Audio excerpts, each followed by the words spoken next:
Assalamualaikum warahmatullahi wabarakatuh. Hai sobat, selamat datang di channel Misteri Malam.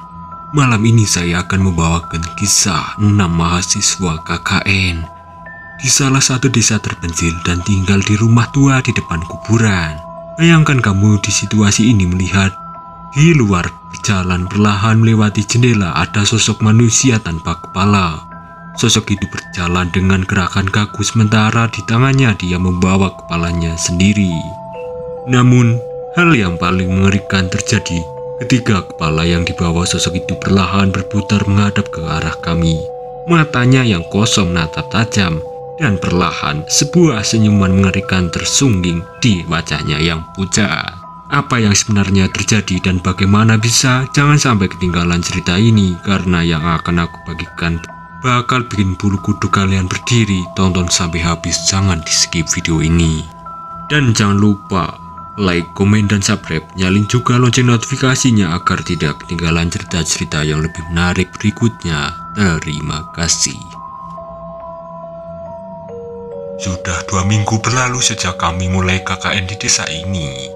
Rumah tua yang kami tempati seolah menyimpan rahasia gelap yang belum terungkap. Suara-suara aneh sudah menjadi hal yang biasa bagi kami. Kadang terdengar langkah kaki di loteng padahal tak ada siapapun di sana. Terkadang pintu berdari terbuka sendiri, atau suara bisikan samar di tengah malam. Malam itu tempat pukul 3 pagi, aku terbangun karena ingin buang air kecil. Kesunyian mencekam menyelimuti rumah. Dengan enggan, aku beranjak dari tempatku di ruang tamu. Berhati-hati agar tidak membangunkan temanku yang tertidur. Langkahku goyah saat mendekati kamar mandi. Jantungku berdebur kencang mengingat jendela kaca yang menghadap langsung ke kuburan. Namun, aku tak punya pilihan lain. Dengan tangan gemetar aku membuka pintu kamar mandi. Suara engsel yang berderi memecahkan keheningan malam membuatku terlonjak. Aku masuk dan mengunci pintu, berusaha menenangkan diri. Saat hendak menyelesaikan urusanku, mataku tak sengaja melirik ke arah jendela. Pemandangan kuburan di luar sana terlihat samar-samar di bawah sinar rembulan yang redup. Kabut tipis meliputi area pemakaman, menciptakan atmosfer yang semakin mencekam. Tiba-tiba aku melihat sesuatu bergerak di antara batu nisan. Jantungku seolah berhenti berdetak. Apakah itu hanya bayangan hewan malam yang kebetulan lewat? Namun, gerakan itu semakin jelas. Sebuah sosok tampak bangkit perlahan dari balik salah satu makam. Sosok itu tinggi, kurus, dengan wajah yang tak bisa kulihat dengan jelas. Aku terpaku tak mampu bergerak, ingin berteriak, tapi suaraku seolah tercekat di tenggorokan. Sosok itu kini berdiri tegak dan perlahan-lahan mulai berjalan ke arah rumah kami. Dalam kepanikan, aku tersandung dan jatuh ke lantai kamar mandi. Suara gedebuk keras memecahkan kesunyian malam. Aku buru-buru bangkit, tak berani menoleh ke arah jendela. Dengan tangan gemetar, aku membuka kunci pintu dan berlari keluar dari kamar mandi. Teman-temanku mulai terbangun karena kegaduhanku. "Ada apa?" tanya Yudi dengan suara mengantuk. Aku tidak bisa menjawabnya, hanya bisa menunjuk ke arah kamar mandi dengan tangan bergetar. Apakah sosok itu masih di luar sana? Apakah dia akan masuk ke rumah ini? Malam itu, tak ada dari kami yang bisa tidur lagi. Kami duduk bersama di ruang tamu, saling menguatkan, nunggu fajar menyingsing dengan perasaan takut yang luar biasa. Apa yang sebenarnya yang sedang terjadi di desa ini, dan berapa lama kami harus bertahan dengan teror ini? Kami sudah 25 hari kami berada di rumah ini, menjalani KKN yang terasa seperti ujian ketahanan mental. Suasana mencekam seolah telah menjadi bagian dari keseharian kami. Namun, meski sudah cukup lama di sini, rasa takut tidak bisa pernah benar-benar hilang. Yang membuat situasi ini semakin mengerikan adalah hawa kejadian-kejadian aneh. Tidak lagi terbatas pada malam hari saja, siang hari pun kini terasa semakin mencekamnya. Sore itu, aku baru saja kembali dari kegiatan di desa. Saat mendekati rumah, aku melihat sosok Ega berdiri di depan teras. Dia tampak sedang melamun, matanya menerawang jauh. "Gah, ngapain di luar?" tanya aku mendekat. Tak ada jawaban Ega, tetap diam seolah tak mendengarku. Merasa aneh, aku memutuskan untuk masuk ke dalam rumah. Dan betapa terkejutnya aku saat melihat Ega tertidur pulas di sofa ruang tamu. Aku menoleh cepat ke arah teras. Ternyata kosong. Tak ada siapa-siapa di sana. Jantungku berdegup kencang. Apa baru saja aku lihat di luar setan yang menyerupai Ega? Kejadian seperti ini bukan hanya aku yang mengalaminya. Rama pernah bercerita bahwa dia melihat Yudi di dapur, padahal Yudi sedang pergi ke warung. Rifki juga pernah sumpah melihat Rian di halaman belakang, tapi ternyata Rian sedang mandi. "Guys," kataku pada teman-temanku malam itu, "apa kalian tidak merasa ada yang aneh dengan tempat ini?" Maksudku, lebih aneh dari biasanya. Mereka saling berpandangan, wajah mereka pucat. Aku juga sering melihat kalian di tempat yang tidak seharusnya. Aku esan pelan. Kami terdiam mencoba mencerna situasi ini. Apakah kami semua berhalusinasi? Ada sesuatu di rumah ini, di desa ini yang bisa mengambil wujud kami. Mungkin kita harus bicarakan ini dengan kepala desa, usul Yudi. Tapi jauh di lubuk hati, aku ragu apakah kepala desa bisa membantu. Atau jangan-jangan dia juga bagian dari misteri mengerikan ini. Malam itu kami tidur dalam kegelisahan. 5 hari sudah berlalu, tapi sepertinya teror ini masih jauh dari kata selesai. Berapa lama lagi kami harus bertahan? Dan misteri apa sebenarnya yang tersembunyi di balik desa yang tampak damai ini?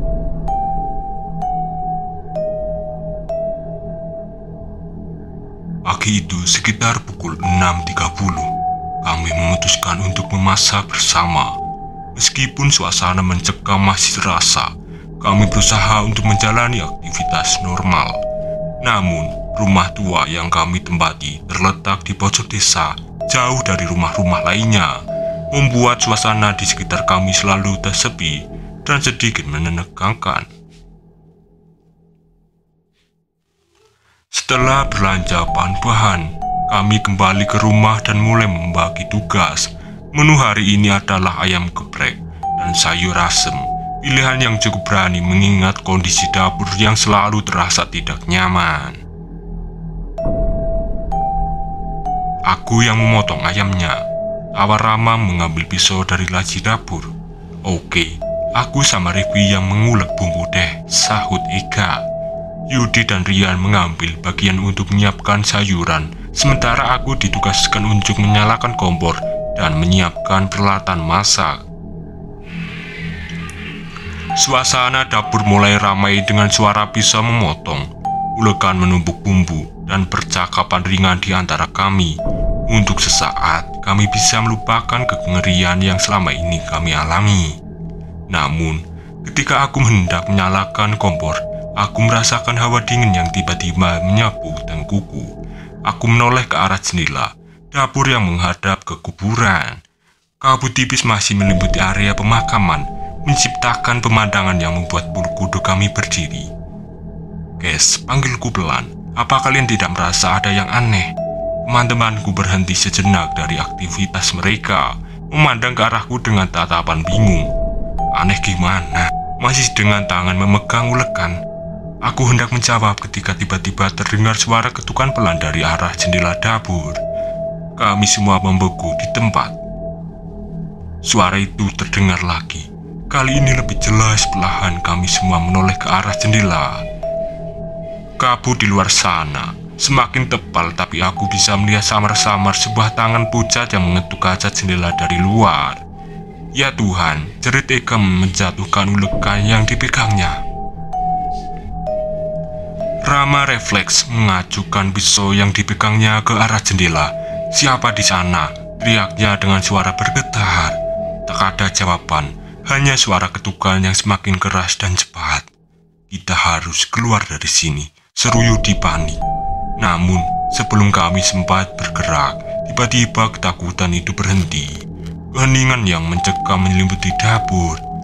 Kami saling berpandangan, tak yakin apa yang harus dilakukannya.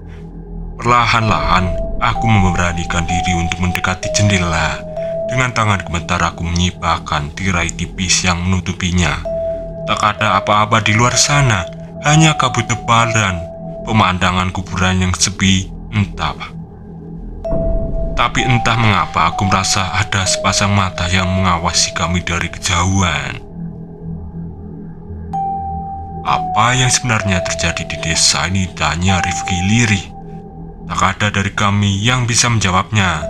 Yang jelas bagi kami, tadinya normal kini berubah menjadi awal dari petualangan horor baru di desa misterius ini. Ketegangan di dapur masih terasa kental setelah kejadian ketukan misterius di jendela. Kami semua masih berusaha menenangkan diri ketika tiba-tiba Yudi berdiri paling dekat dengan jendela yang menghadap ke kuburan. Tersentak kaget. Apa itu? Teriaknya dengan suara bersetir. Kami semua menoleh ke arah yang ditunjuk Yudi.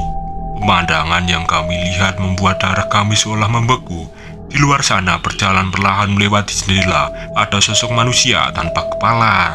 Sosok itu berjalan dengan gerakan kaku, sementara di tangannya, ya Tuhan, di tangannya dia membawa kepalanya sendiri. Kami semua terpaku tak mampu bergerak atau bersuara. Namun hal yang paling mengerikan terjadi ketika kepala yang dibawa sosok itu perlahan berputar menghadap arah kami. Matanya yang kosong menatap tajam dan perlahan sebuah senyuman mengerikan tersungging di wajahnya yang pucat. Lari, teriak Ega memecah kebekuan kami. Tanpa pikir panjang kami semua berlari keluar dari rumah, meninggalkan segala persiapan masa kami. Kami terus berlari tak peduli kemana. Yang penting menjauh dari rumah itu. Akhirnya kami tiba di rumah Pak RT dengan nafas tersengal-sengal dan wajah yang pucat. Kami menceritakan apa yang baru saja kami lihat. Pak RT mendengarkan dengan seksama. Wajahnya terlihat serius. Baiklah anak-anak, saya akan menemani kalian kembali ke rumah itu, katanya akhirnya menenangkan kami. Dengan kehadiran Pak RT ini, kami memberanikan diri untuk kembali ke rumah. Sepanjang jalan aku tak bisa berhenti memikirkan sosok mengerikan yang kami lihat tadi. Setibanya di rumah Pak RT, memeriksa sekeliling, tak ada tanda-tanda keanehan. Mungkin kalian hanya kelelahan, katanya mencoba menenangkan kami. Tapi kalau ada apa-apa, jangan ragu untuk memanggil saya. Meski masih takut, kami memutuskan untuk melanjutkan kegiatan memasak kami. Bagaimanapun kami harus makan. Tapi suasananya jauh berbeda dari sebelumnya. Tak ada lagi canda tawa, yang ada hanya ketegangan dan kewaspadaan.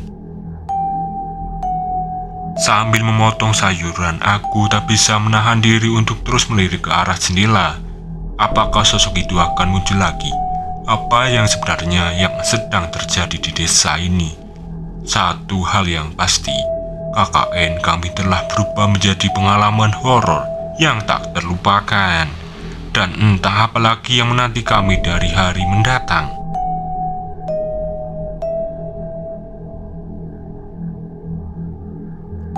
Setelah kejadian mengerikan dengan sosok tanpa kepala itu, hari-hari kami di desa ini berlanjut dengan suasana yang tetap mencekam. Meski tidak seinstan sebelumnya, kejadian-kejadian aneh masih terus terjadi, tapi dalam skala yang lebih kecil dan biasa. Dibilang lebih biasa untuk sekedar rumah berhantu. Kadang kami mendengar ketukan misterius di tengah malam. Entah dari mana suaranya itu.